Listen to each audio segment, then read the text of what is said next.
Le mariage et l'infidélité. Salut à tous, bienvenue à la cour des grains. Street Fighter, abonne-toi si ce n'est pas encore fait et lâche-moi un gros pouce bleu. Installe-toi confortablement pour ce nouvel épisode.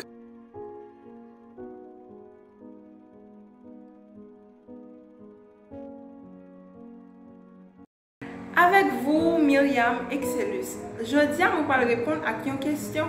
Est-ce que capable de un mariage sans l'amour?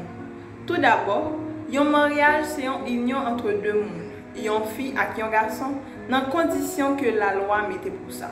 Est-ce que nous avons un mariage qui n'a pas l'amour? Nous avons dit oui, comme ça tout, nous avons dit non. Selon recherche attribuée à la question là, nous voyons que le mariage est sous deux valeurs, l'amour, confiance. Un mariage qui déjà pas fondé sur ça, il est en perdu essence lui-même. C'est comme une machine qui a roulé sous des caoutchoucs.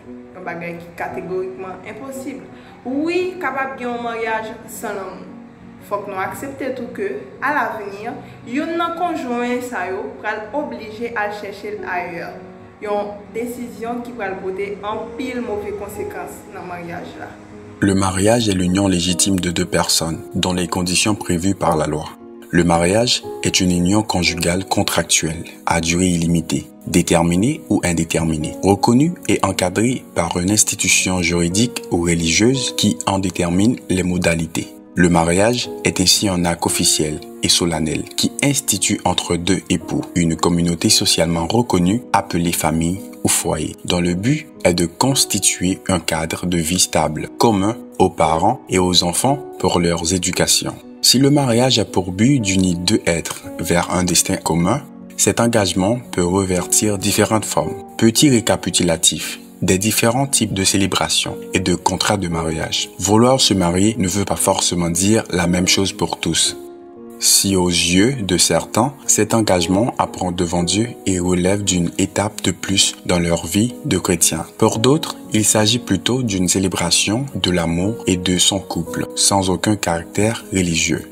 La loi prévoit différents contrats de mariage, permettant à tout le monde de trouver l'engagement dans lequel il se sentira à son aise. Si vous n'avez pas encore pris votre décision et que vous souhaitez plus d'informations, continuez de regarder. Il existe plusieurs types de mariage. 1. Mariage civil. Si vous souhaitez être marié officiellement, c'est-à-dire au regard de la loi, le passage par la mairie est obligatoire. Le mariage civil demande de respecter un certain nombre de critères, tout comme d'effectuer des démarches administratives préalables pour vous assurer de la validité de votre union. 2. Mariage religieux. Si vous êtes croyant, vous devrez tout de même passer par la mairie pour officialiser votre union avant de vous rendre à l'église pour vous marier devant Dieu. Le mariage religieux est riche en symboles. On le prépare généralement plusieurs mois auparavant avec le prêtre qui officiera lors de la cérémonie. 3. Cérémonie laïque. Ce type de célébration est quant à lui symbolique, c'est-à-dire qu'il n'a aucune valeur au regard de la loi ni devant Dieu. La cérémonie laïque est cependant une belle manière de se promettre amour et engagement devant les personnes qui nous sont chères. Cette alternative au mariage religieux permet aux non-croyants de pouvoir profiter d'une cérémonie elle aussi faite de rythme, de lecture et de chant, d'échange d'alliances et de consentement. Maintenant, pourquoi devrais-je me marier? Se marier permet aussi d'officialiser votre amour et de renoncer le sentiment de légitimité du couple. Le mariage permet également de renforcer les liens de fidélité. En effet, une personne mariée sera moins convoitée qu'une personne non mariée. Se marier, c'est aussi donner sa parole à son partenaire. Pourquoi devrais-je être infidèle si je suis marié? L'infidélité, c'est une manque de fidélité, de respect à un engagement. L'infidélité à la parole donnée, droiture, nanani, nanana, blablabla.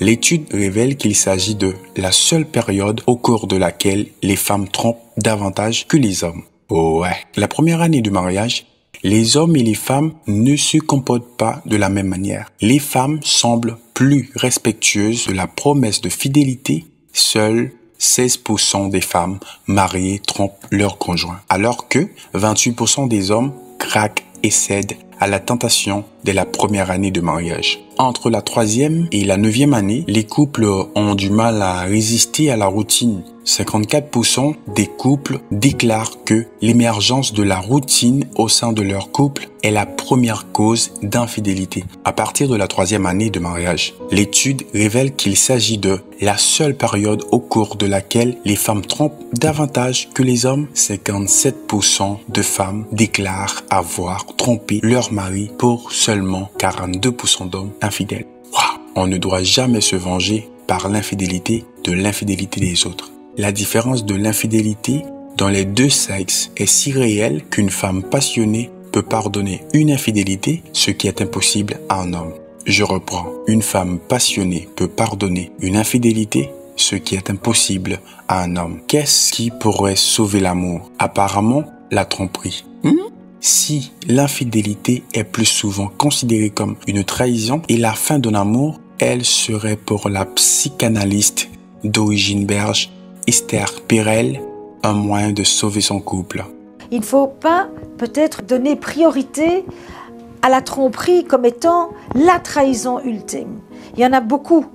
Et c'est là que l'honnêteté se met en jeu. C'est que chacun arrive avec son honnêteté, sa prise de responsabilité et son envie de construire quelque chose d'autre qui parfois peut être même meilleur que ce qu'il y a eu avant. Je t'aime et je te trompe. Maintenant à vous de jouer. Est-ce que vous êtes libre de tromper? Si oui, pourquoi? Sinon, pourquoi? Est-ce que c'est l'amour qui est méchant? Ou bien partenaire nous yo? Ou bien c'est faute habitude?